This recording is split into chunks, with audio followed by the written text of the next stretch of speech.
So let me give you a little Reader's Digest timeline of the area, because I think it'll help explain why you're here today.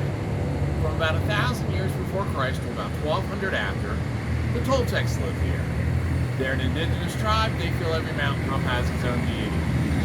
So they like to build pyramids on our mountaintops.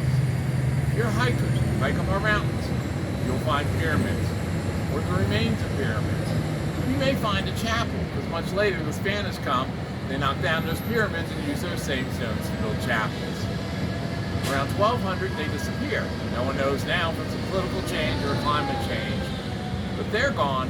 2 new tribes come to the area. They're here 500 years later when the Spanish arrive, and still here today. One are the Atomies. They're farmers. You may have noticed a woman around town in the bright-colored skirt selling the rag dolls. They're descendants of the Atomies. Then the Chichimecas were hunter-gatherers.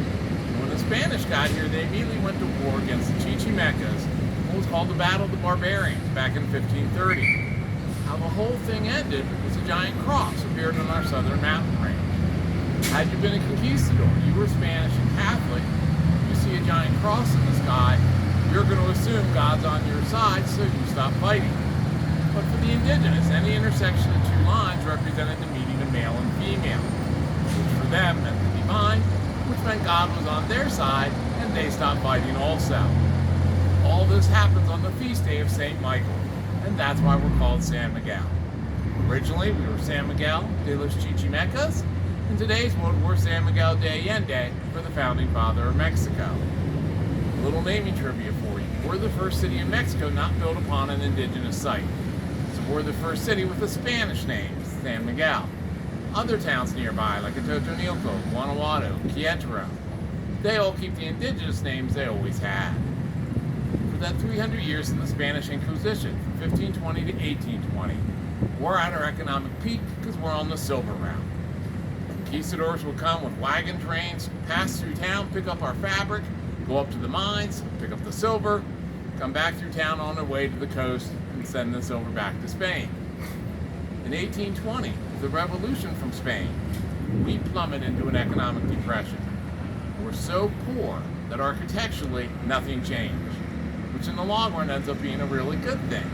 Because in today's world, you're going to be hard-pressed to ever find another town that has such a large downtown area, all with buildings from the same era, all from the 1700s. In 1902, the factory came to town.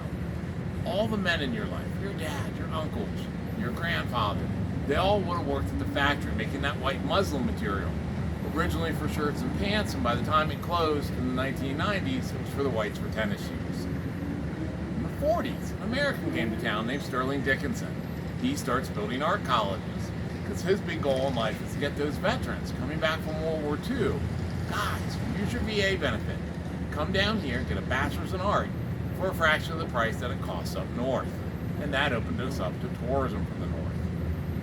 Really, the big boost was in the 80s. If you were a fashion photographer, film director, you looked at the streets behind me and thought, if I just cover up those cobblestones with dirt, line it with a wagon train, I'm visually back in the 1700s. If I put cars from the 1920s or the 50s, I'm back in those eras. That opened us up to the Salma Hayeks and Johnny Depps of the world who came here to do films, TV shows, commercials, opening us up to a more global audience. In today's world, you the city gear stores are the very, very wealthy from Mexico City, those 1 or 2% income earners. When you come into town from either airport, you'll see all these gated subdivisions, each with a different theme. Whatever that builder thinks will appeal to folks from Mexico City. They may have a golf course, horse center. Some have helicopter pads, a dementia center, wineries. Again, whatever would appeal to someone from Mexico City to have a second or third home here in San Miguel. That's why all the bars and restaurants here in Centro have been remodeled in the last decade to look like something you'd find in Manhattan or Miami, because that's what that crowd is used to.